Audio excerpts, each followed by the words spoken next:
नमस्कार मंडळी। तर सध्या उन्हाळा चालू झालाय आणि उन्हाळा म्हटलं की थंडगार सरबत हे आलंच। आणि उन्हाळ्यामध्ये ऊन हे भरपूर प्रमाणात असतं आणि उन्हाचा बऱ्याच व्यक्तींना त्रासही होतो। तर त्यासाठी मी आज 5 प्रकारचे अगदी साधे आणि सोपे सरबत दाखवलेले आहेत। तर उन्हाळ्यात चहाऐवजी आपण हे अतिशय थंडगार असे आणि शरीरालाही उपयोगी असे सरबत पटापट तयार करून घेऊ शकतो, जेणेकरून आपल्यालाही आराम पडेल। तर पहिल्या प्रकारचे सरबत आहे आलं आणि लिंबूचं सरबत। अगदी साधा आणि सोपा आहे। त्यासाठी मी इथे मिक्सरच्या भांड्यात 1 इंच आल्याचा तुकडा टाकलेला आहे, अर्धा कप पाणी टाकलेला आहे आणि हे व्यवस्थित बारीक करून घ्यायचं आहे। तर इथे तुम्ही बघू शकतात आलं अगदी छान बारीक झालेलं आहे। त्यानंतर मी इथे एक भांडं घेतलेलं आहे, त्यामध्ये बारीक केलेलं आलं जे आहे ते पाण्यासकट टाकलेलं आहे आणि त्यानंतर अजून थोडंसं वरून पाणी टाकलेलं आहे आणि त्यानंतर तुमच्या अंदाजाने तुम्ही साखर टाकू शकता। मी इथे 2 चमचे साखर टाकलेली आहे आणि अर्ध्या लिंबूचा रस टाकते। या सरबतची टेस्ट खूप छान लागते, तुम्ही एकदा नक्की ट्राय करा या उन्हाळ्यात। तर इथे मी लिंबूचा रस टाकलेला आहे आणि अगदी चिमूटभर मीठ टाकायचं आहे आणि आता साखर छान विरघळवून घ्यायची आहे चमच्याने। तर इथे साखर छान विरघळलेली आहे।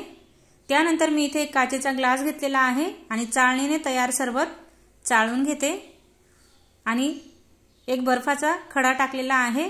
बर्फ तुम्ही तुमच्या अंदाजाने टाकू शकता, मी जास्त बर्फ नाही वापरलेला। तर इथे अशा प्रकारे आपलं आलं आणि लिंबूचं सरबत तयार आहे। त्यानंतर पुढचा सरबतचा प्रकार आहे सब्जा आणि लिंबू सरबत। अगदी साधा आणि सोपा आहे। त्यासाठी मी इथे एक वाटी घेतलेली आहे, त्यामध्ये 1 चमचा सब्जा टाकलेला आहे आणि त्यामध्ये अर्धा कप पाणी टाकते। तर उन्हाळ्यामध्ये सब्जा हा आपल्या घरात आणूनच ठेवायचा आहे। आता हा सब्जा 10 ते 12 मिनिट छान भिजू द्यायचा आहे। तोपर्यंत एका भांड्यात मी पाणी घेतलेलं आहे आणि त्यामध्ये 2 चमचे साखर टाकलेली आहे। तुम्ही साखरेऐवजी पिठी साखरही वापरू शकतात।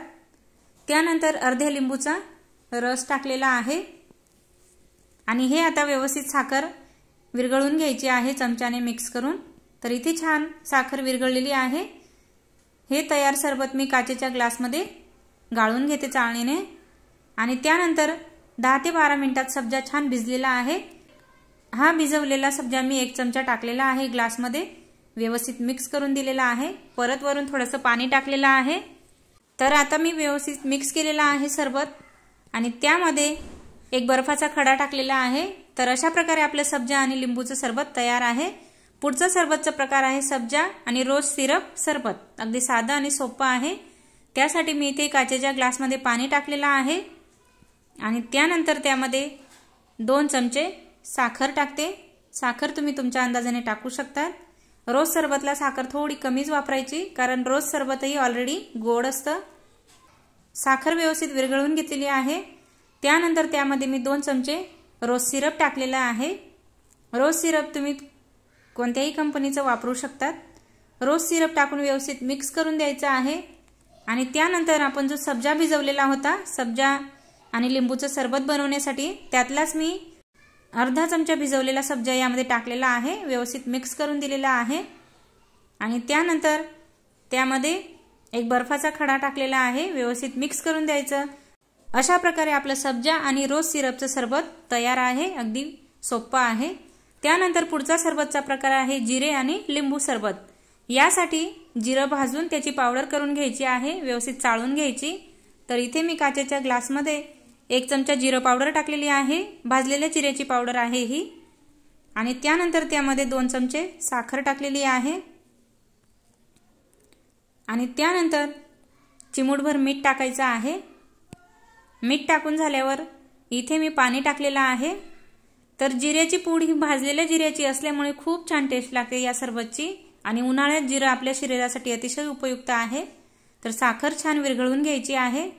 त्यानंतर त्यामध्ये मी अर्ध्या लिंबूचा रस टाकलेला आहे। लिंबूचा रस टाकून व्यवस्थित मिक्स करून घ्यायचं आणि त्यानंतर वरून मी परत पाणी टाकलेलं आहे। इथे मी सर्व सरबतसाठी माठाचंच पाणी वापरलेलं आहे। त्यानंतर एक बर्फाचा खडा टाकलेला आहे आणि व्यवस्थित मिक्स करून दिलेला आहे। तर अशा प्रकारे आपलं अगदी साधं सोपं जिरा आणि लिंबूचं सरबत तयार आहे, जे उन्हाळ्यात आपल्या शरीरासाठी अतिशय उपयुक्त आहे। जिऱ्याचं पाणी पिल्याने किंवा जिऱ्याचं सरबत पिल्याने आपल्याला उन्हाळ्याचा त्रास होत नाही। आणि त्यानंतर पुढचा सरबतचा प्रकार आहे कलिंगड आणि लिंबू सरबत। अगदी साधं आणि सोपं आहे। तर त्यासाठी मी इथे आता मिक्सरच्या भांड्यामध्ये 2 चमचे साखर टाकलेली आहे, चिमूटभर मीठ टाकलेलं आहे, 2 काळी मिरी थोड्या बारीक कुटून टाकलेल्या आहेत। आणि त्यानंतर इथे मी आता पुदिन्याची 2 ते 3च पानं घेतलेली आहेत। जास्त फ्लेवर नकोय आपल्याला, म्हणून मी फक्त 2 ते 3 पानं टाकली आणि अर्ध्या लिंबूचा रस टाकलेला आहे। त्यानंतर जे कलिंगडचे वरची साल काढून पीस करून घेतलेले आहेत ते टाकलेले आणि व्यवस्थित मिक्सरमध्ये बारीक करून घेतलेला आहे आणि चाळणीने चाळून घ्यायचं आहे, जेणेकरून कलिंगडच्या बिया व्यवस्थित निघतील। तर अशा प्रकारे आपलं अगदी झटकीपट होणारं कलिंगडचं आणि लिंबूचं सरबत तयार आहे। मी ग्लासमध्ये सर्व केलेलं आहे आणि परत वरून कलिंगडचे थोडे बारीक बारीक करून तुकडे टाकलेले आहेत। तर खूप छान टेस्ट लागते या सरबतची आणि अगदी झटपट होणारं हे सरबत आहे। सध्या बाजारात आता उन्हाळ्याच्या ऋतूमध्ये कलिंगड भरपूर प्रमाणात मिळतात आणि नेहमी कापून कापून कलिंगड खाण्यापेक्षा अशा प्रकारे तुम्ही सरबत करूनही कलिंगडचा ज्यूस पिऊ शकतात।